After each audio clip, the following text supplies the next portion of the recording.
All right, today we're going to unpack a surprisingly powerful idea in mathematics. It's this sort of hidden guarantee that proves certain things have to exist, even when we can't really see them directly.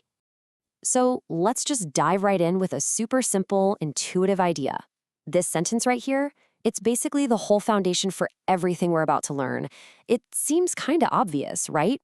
But that's the magic of it. So first up, the sea level idea. Think of this sea level concept as our main anchor point for understanding what's called the Intermediate Value Theorem, or IVT for short. Sea level is just our target value. A lot of the time it's 0, but really it can be any value we're trying to find. And here's the key takeaway. You can't just magically teleport from below sea level to above it. If your path is continuous, and by that I mean you don't lift your pencil off the paper when you draw it, you absolutely have to pass through every single altitude in between. No jumps allowed. Okay, section 2, the official rules. Let's see how this really simple idea gets built up into a formal, official mathematical theorem.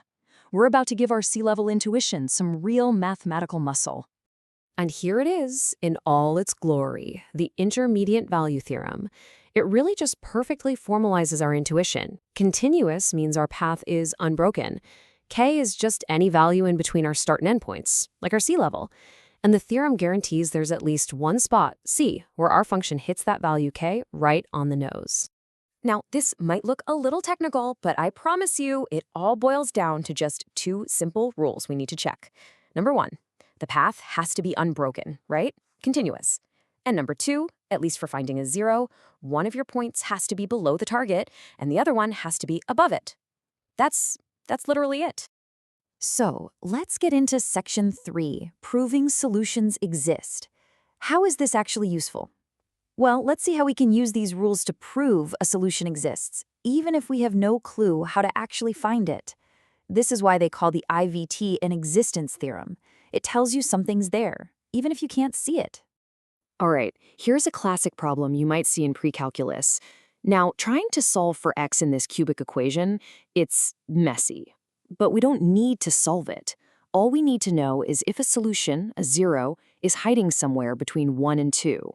We're just going to follow a simple 4-step process here. We'll check the function's value at our starting point and our end point.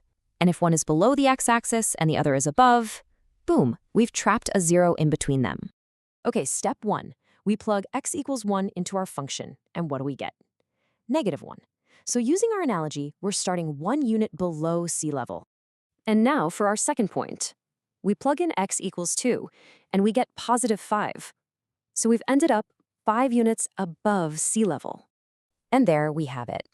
Let's run through our little checklist. First, is the function continuous? You bet. It's a polynomial, and polynomials are always continuous. No gaps, no jumps, just nice smooth curves. Second, did we get a sign change? We sure did, from negative to positive. So because both those things are true, the intermediate value theorem kicks in and guarantees that the graph had to cross the x-axis somewhere between 1 and 2. A solution is absolutely, positively guaranteed to exist in there. Now for section 4, the continuity trap. But what happens if we, ignore the rules? Let's check out what happens when that super important condition, continuity, isn't met. This visual pretty much says it all. On the left, you've got this smooth, connected curve. It's continuous, so it has to cross that middle line. But on the right, the function has a gap, and that break allows it to leap from a negative value to a positive one without ever having to touch 0. And the function 1 over x? It's the perfect poster child for this trap. See, at x equals -1, the value is negative. And at x equals 1, it's positive. So we do have a sign change. But it's never 0. Why not? Well, it has this massive break, a vertical asymptote, right at x equals 0. That shatters the unbroken path rule. The IVT just can't be applied here. Game over. All right, section 5, a global guarantee. Now, this is not just some clever trick for math class. The IVT has some genuinely mind-bending applications that give us solid guarantees about the physical world we live in. Check this out. It's an incredible fact, sometimes called the Borsuk-Ulam theorem, and it's a direct result of the IVT. It guarantees that right now, at this very moment, there are 2 points on exact opposite sides of the planet that have the exact same temperature. And pressure, too. How can we be so absolutely sure about that? Well, because temperature doesn't just teleport. As you move across the Earth's surface, temperature changes continuously. There are no sudden gaps or jumps. And because of that fundamental continuity, this wild guarantee holds true every second of every day. So you see, the intermediate value theorem kind of pulls back the curtain, showing us that pure mathematics can give us these absolute guarantees about our physical reality. It's pretty amazing. And it really makes you wonder, right?